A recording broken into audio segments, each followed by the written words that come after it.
let's go through the solution to problem number 4. In this situation, we have two ropes, and there's pretty much complete symmetry in them. They are both the same angle from vertical, although I'm going to translate that into an angle above the horizontal just because I want to use my standard cosine for x and my sine for y. That's the only reason. And we're going to see that the tension in the two ropes is the same. We've got a beam with a mass of 1,000 kilograms, so let's go find the tension. First thing we want to do is draw that all-important free body diagram. And they're pretty much important all the time, but when you are doing 2D problems, I cannot imagine not drawing one. So here's our beam. The earth pulls down with a certain force, mg. I'm just going to use G equals 10 newtons per kilogram for convenience. And so we know that the earth is going to pull down with 10 times 1,000 kilograms or 10,000 newtons of force. Let's see, that's around 2,000 pounds. So this is a pretty substantial, about a ton. Okay, then we have our forces at an angle. So I'm going to just draw those at an angle. I'm not really that worried about getting them. Actually, you know what? I'm going to start over because I would like it to be somewhat proportional. So I've got 3 blocks down for gravity. So I'm going to, for reasons that we'll talk about later, I want to make it so that each one of these goes up roughly 1.5 blocks. And I'm just going to call this T1 and this T2.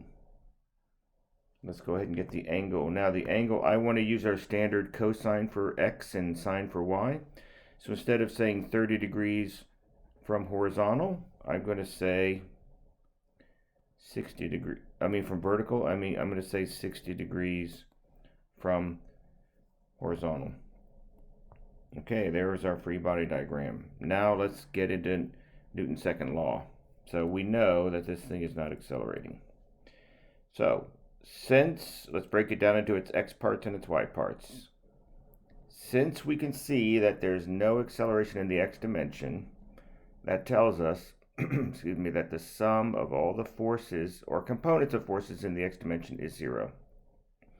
We can say exactly the same thing for the y dimension. Since there's no acceleration in the y dimension, we can say that the sum of all the forces or y components of all the forces adds up to 0. Okay, so now what are the forces in the x dimension? Well, there are no actual forces in the x dimension, but we have an x component for T2 and an x component for T1. And I'm going to note that T1 is pulling in the negative direction in the x dimension, and 2 is pulling in the positive direction. So T1x is going to be minus, because it's pulling to the left, plus T2x equals 0. Or we can say that T1x is going to be exactly the same size in magnitude as T2x. Now, since the angles are the same, we can also just make the conclusion that whatever we find for the magnitude of T1 is going to be exactly the same as T2. So, and of course, that's what symmetry tells us. That you would have guessed that anyway, that this rope is pulling just as hard as that rope. Why would it? There's no basis for it. Later on, when the angles are different in the super hot red chili problem, you'll see that that's no longer the case, but that is the case here. Okay, so what's going on in the y dimension? Same process, but now we're just shifting our focus to what's going on in the y dimension. Okay, well, each of these tension forces has a y component, and we already kind of know they're the same magnitude, so we know that the y components are going to be the same. Now I'll go ahead and write them as separate forces for now, separate components, but we're going to see that we're going to kind of combine them. So here's T1y, its y component, plus T2 has its y component, Now these are the same size. They're pulling up, and the Earth is pulling down, and down is negative, so that's mg is negative, add up to 0. Or we can say that T1y plus T2y is going to equal gravity. Now I think that makes sense, right? Because the Earth is pulling down on this pretty heavy beam. It's not falling. That means the combined effect of these two tension forces is to create an upward force or a net force that's, for terms of the tension, of equal to gravity up. And that's what this is what's saying, is that the y components of these two tension forces adds up to equal gravity down. Okay, now there is no difference between these two. I mean, there's a difference between rope 1 and rope 2, but the tension forces are the same in magnitude. So these are the same quantity. So I'm just going to write this as Ty plus Ty equals mg, and I'm going to say, okay, I've got two of them, so 2 times Ty equals mg, or we can say from that the y component of the tension in each of the lines is going to basically be equal to half of the gravity force. Okay, so I think this is our way to actually get an answer, right? The one on the left in the x component, I mean, that's interesting, but it doesn't actually, it just says that they're going to be equal. Well, here I can actually start plugging in values and we'll get Ty. But I don't want to know Ty, right? I want to know what T is. So let's draw a tension vector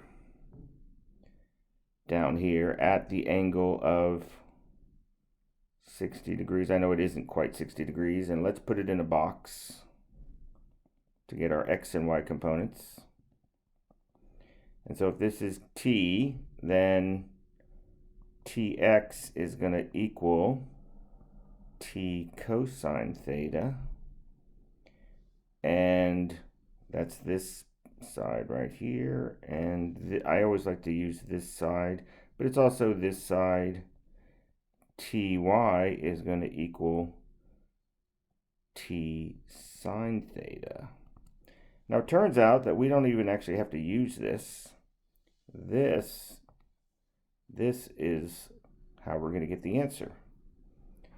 Since we know that Ty, we can easily calculate what Ty is. So we know Ty, and we know the sine of 60 degrees. Unfortunately, it's not 0.5, that's sine of 30 degrees, so I have to get out my calculator. And so we're solving that. So basically, we're just going to replace,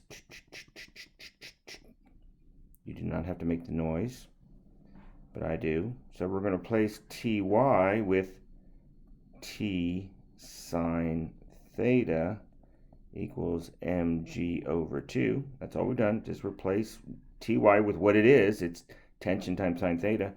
And now we're going to just divide by sine theta, both sides by sine theta, and we get mg all over 2 sine theta. Let me pause this so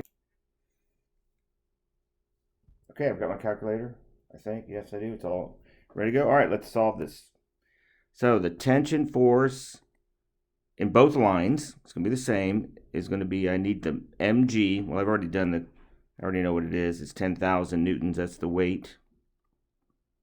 Divided by 2 times the sine of 60 degrees. So I plug that in my calculator. Quickly. 10,000. You know what? I could probably just let you do this, right? I mean, in fact, I'm just going to let you do that. Okay? All right. It is you calculate, and that'll be the answer. Okay? There we go. That's it.